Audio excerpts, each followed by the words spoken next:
After you finish, then you say Allahumma salli ala Muhammad wa ali Muhammad 100 times. Then after that, you ask your haja between you and Allah. And the narration says, a person will not leave the site unless Allah grant their desires.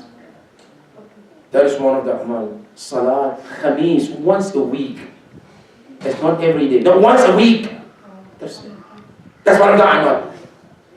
Number 4, one of the amal of the month of Sha'ban, it says, كثرة الصلاة على محمد وآل محمد.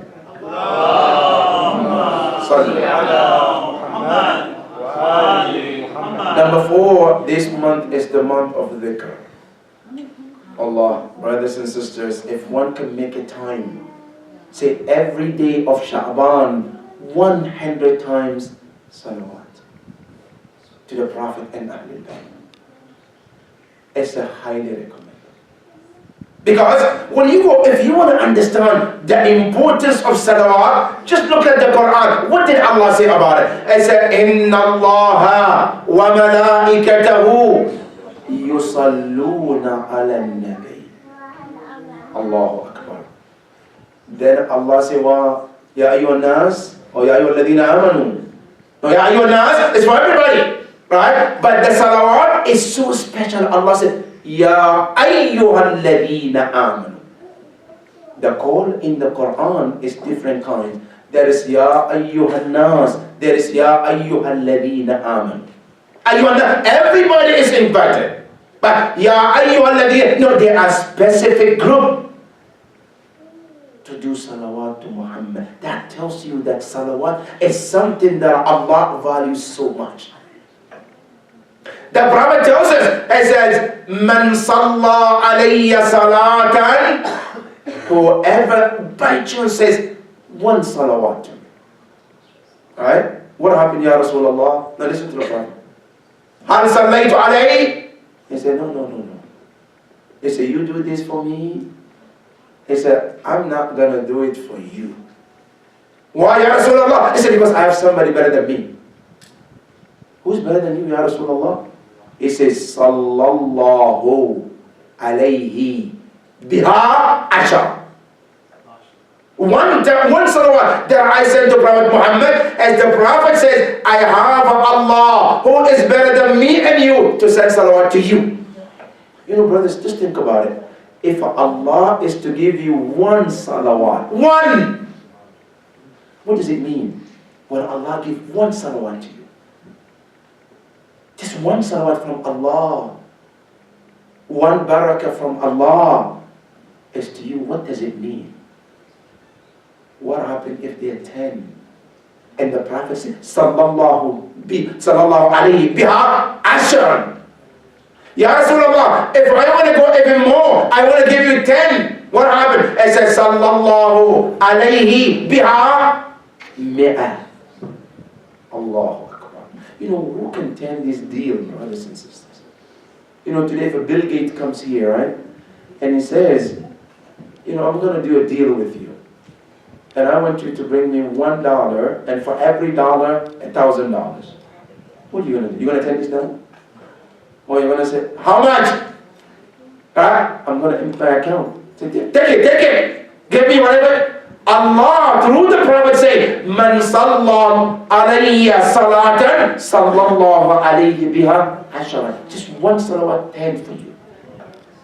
If you do 10, he said there is 100 for you. If you do 100, there is 1,000 for you. If you do 1,000, then the Prophet said, here's that.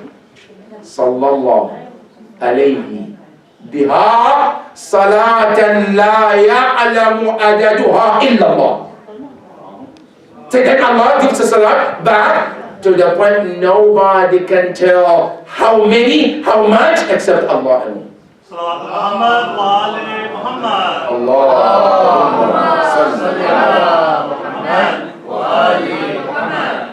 That is one of the salawat in the month of Sha'ban, because it's the month of Rasulullah. The Prophet said, Inna Sha'ban Shahri. That is my month. is the month to honor our Prophet. That is the month that we can do as much as we can of salawat, giving it as a gift to the Prophet. That is one of them. And you know this salawat, brothers and sisters, the thawab of it is more than you can imagine. You know, the Prophet himself tells us, in the night of Isra and Mi'raj, Jibreel was showing him so many different kind of angels and what they do. He saw the angel of the hellfire, he saw the angel of the heaven, he saw the angel of Hisab, he saw the angel who take people to the hellfire, he saw the angels who takes care of the doors for the people to enter heaven. He saw so many of them until he was shown to an angel who is the accountant of Allah. Accountant, taking all the records. Right? Good. The Prophet asked him, Ya Malak, what do you count? He said, Ya Rasulullah, I count anything. He said, tell me more, what do you account? I said, I account even the drop of the rain. Right? When the rain drops, I said, I can tell you every city, whenever the rain comes down, I said, I can tell you how many drops of this rain comes. He said, I can count everything, Ya Rasulullah. Then the Prophet tells him, is there anything you can't count? He said, yes. He said, tell me, what is it that you can't count? He said, two things. What is it? I said, the first thing, Ya Rasulullah, I cannot count the thawab of Salat al-Jama'ah when it becomes more than 3 people. The first, if they're 2, I said, I can count. If they're 3, I said, that's it. The thawab now becomes Allah's, not me. I can't keep the track of it. Good. I said, what is it that you can? I said, Ya Rasulullah, I cannot keep the count of thawab of a person who sent the salat to you and your family.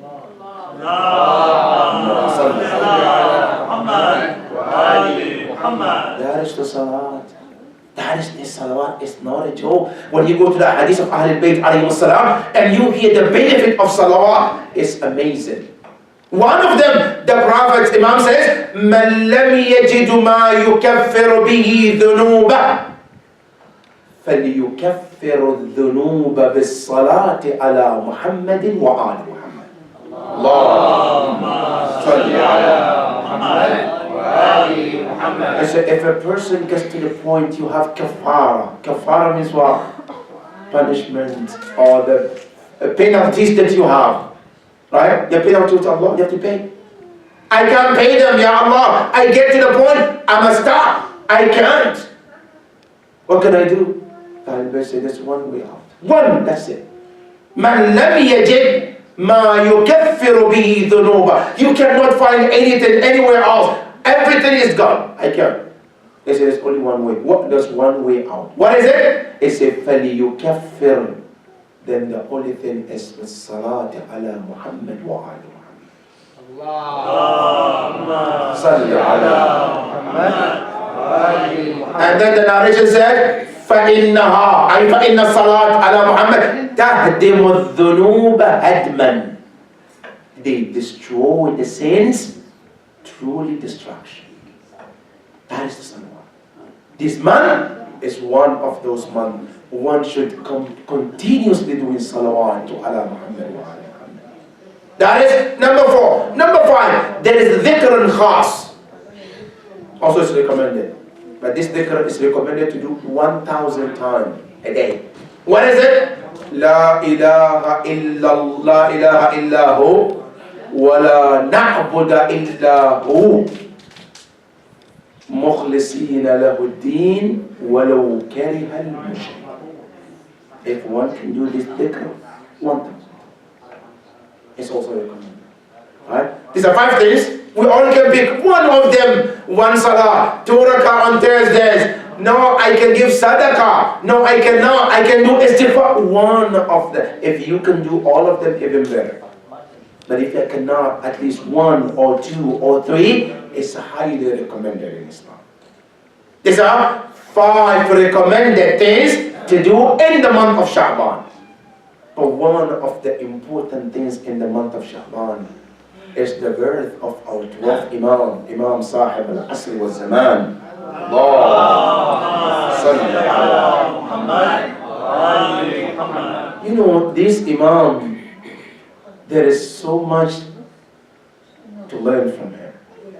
And not only that, there are so much questions and answers around his birth too. One of the questions today, a lot of people put it on so many networks, as they said, what good is an Imam whose mother was a slave? Right? But Imam, we talk about his grade, his, mashallah, the one's going to come and change the entire world. But look at his mom, she was a slave. How good is this? Like being a slave is a bad thing. You have this question people post asking about the 12th Imam. But the thing is, people don't understand. In Islam, when a person being enslaved, the problem is not the person who was enslaved, the problem was who slaved him. There's a difference between the two.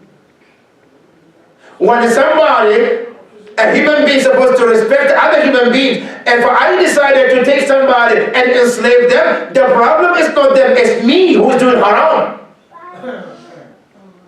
And two, you don't understand how Islam functions. Because if a person goes to become enslaved because of the trying to raise the word of Allah, that is even what is a dignity. Let me give you some examples. Prophet Yusuf, wasn't he also enslaved? But what did Allah say about him? And one of the dua is about him, الذي أخرج يوسف من العبودية ملكا, who took Yusuf from being slave and made him to become a king. He was enslaved. But that did not stop Allah to make him who he wanted him to be. And then at the end, Yusuf alayhi salam, when he became a king, he said to his father, Ya abati hadha ta'wil ru'yai kad ja'alaha rabbi haqqa. My father, all of these that we went through was Allah paving the earth for me to become who I am. Part of his trial was what? Was to become a slave. But that did not stop Allah to make him who He wants him to be. That is one. Number two, the mother of Ismail alayhi salam, Hajar, look at the history, she was a slave too. But Allah didn't stop her because she was a slave. Allah did not stop her to be a mother of a prophet who also becomes a father of the last and the best prophets. Because the lineage of Prophet Muhammad goes to whom? Ismail. And Ismail, his mother was Hajar, and Hajar was a slave woman too, which Prophet Ibrahim also freed her and married her, and she became a mother of the Prophet. Not only that, you come in Islam, there are so many people who were enslaved, but that did not stop them to become who they were. One example also, Salman al-Farisi. Salman al-Farisi, he was a slave at some point during his research. As he was researching, he was sold as a slave, but they did not stop him up to the point where the Prophet said about him, he says, Salmanun minna. But he was a slave too. So being a slave is nothing to stop somebody to become a mother of somebody like Imam. So when we look at the history, people who question, how did Imam becomes a son of a woman who has ever been slave? They don't understand what Islam is about. Now listen to the Quran. يُخْرِجُ الْحَيَّ مِنَ الْمَيِّتِ وَيُخْرِجُ الْمَيِّتَ مِنَ And that's what Allah does. And then He brings something alive from it. Something alive, He takes dead from it. That's what Allah does. So it is a dignity for Imam to have a mother like her. You go back to the history. You know, it's mentioned that Fatima alayhi salam, she came in the dream of Narjis. Narjis was sleeping before the war, that she was taken as a prisoner of the war and was brought to be sold. Before all that, she saw Zahra in the dream. And Allahu Akbar. You know, in Islam, a dream is one of the ways Allah texts people. You know, communicate. You know, you text somebody. Yes, Allah, that's what He does. And He does with so many prophets. Look at Ibrahim alayhi salam. Look at our prophet in the Quran. Right? Yusuf alayhi salam. All of them, Allah communicate through dreams. The narration says, Narjis, she saw a dream and she saw Fatima comes in. And Fatima told her, Ya Narjis, a war is coming. And when the war comes, see, one amazing. When you read the history of this Narjis and the 12th Imam and 11th Imam, how Allah put it together, and then you go back and you read the story of Yusuf alayhi salam from the Quran, you will be amazing to see how Allah has His own plan. And Allah tells you in the Quran, how did He plan for Yusuf to take his brother? وَكَذَلِكَ مَكَرْنَا لِيُوسُف. Allah, this is how we planned. We planned for Yusuf to be able to take his brother. How to put the measuring cup and his brothers. And all of that was a plan of Allah subhanahu wa ta'ala. Now for Imam Zaman's birth was planned also by Allah. Khadija, Fatima comes in the dream. And she tells Narjis, a war is coming. And when that war comes, Narjis, this is the location you have to be in. And when you be in that location, what will happen after that? That is our responsibility. Don't worry about it. Allahu Akbar. The same thing like mother of Musa alayhi salam. When Musa, Allah told her, Allah told the mother and said, put him in the box, drop him in the river, and that's all we ask. We take the rest from there. Don't worry about it. Right? You're going to worry about it. وَلَقْرَبَطْنَا عَلَىٰ قَلْبِهَا لَوْلَا أَنْ رَأَى بُرْهَانَ. That's what Allah did. The same thing with Narjis. She followed exactly that path of what Fatima told her. And what happened? The war started. She went to that location. Exactly, she was taken. And look, Allahu Akbar. The narration said, as she was taken on the way, she saw a dream also. Again, it's on a second dream. What was the dream? The dream came to tell her that, Ya Narjis, when you get to Iraq, there will be a man coming to you, and he will come and buy you. And when he comes, these are his features, these are the way he looks, and when he comes, do not say a word, just follow him. And that's exactly what happened. Imam al-Hasan al-Askari, he was in Iraq, waiting, and he was already been told. It's like, Allahu Akbar. A text message was sent to Narjis. A text message was sent to Imam Hasan al-Askari about how Allah is communicating with two of them. When she got there, the first man came. She looked at his face. She turned because she didn't see the features that she was told. Another man came. She hello. She said, no, I'm not going anywhere. 3 people came. She rejected them. Then the Imam al-Hasan al-Askari, he called one of his companions. He said, come.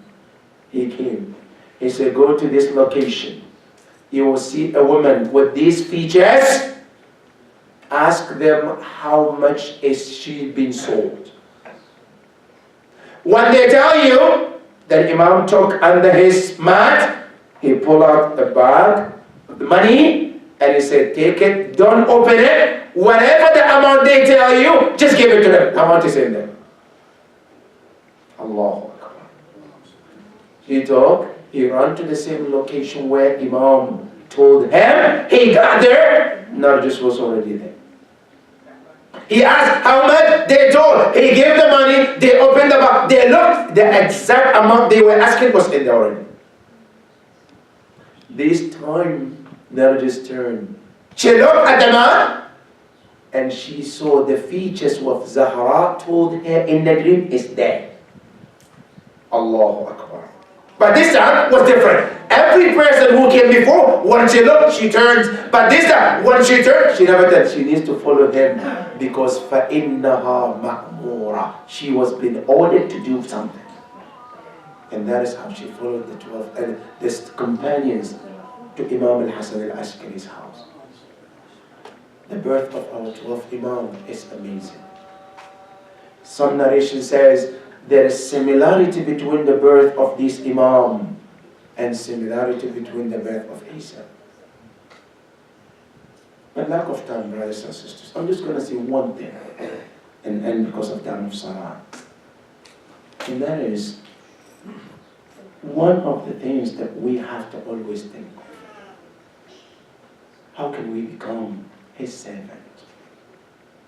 What can I do so that I can be chosen to be one of his servant of servant? What can I do? What does it mean? Because you have to understand.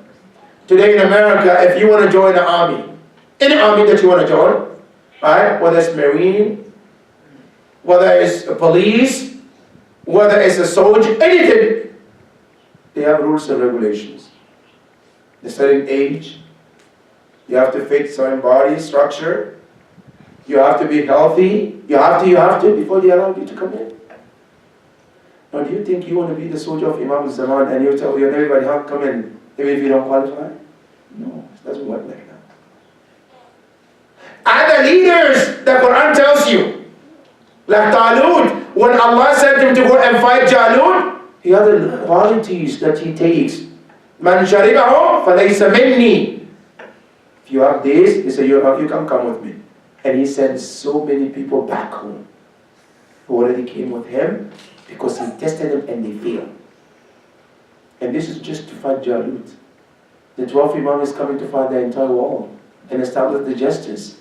And you think he's going to take anybody who comes in? And I want to be... No. You got to meet the qualities of Imam. What is it that you and I can do to fit in that qualities? Maybe he might take us and pick us to be one of his servants. There are so many brothers and sisters. But one of them is one.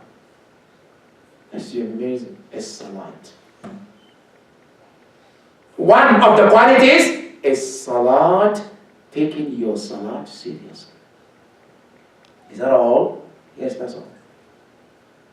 But you know what? This Salat, there's more to it. Let me share with you the last point, my dear brothers and sisters.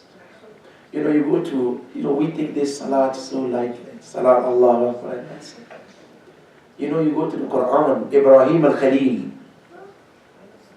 Ibrahim made a dua in the Quran. One dua for the people of Hijaz. رَبِّ اجْعَلْ هَذَا الْبَلَدًا آمِنًا. The people, he made dua for them. وَارْزُقْهُم مِّنَ الثَّمَرَاتِ. Right? He made dua for the people.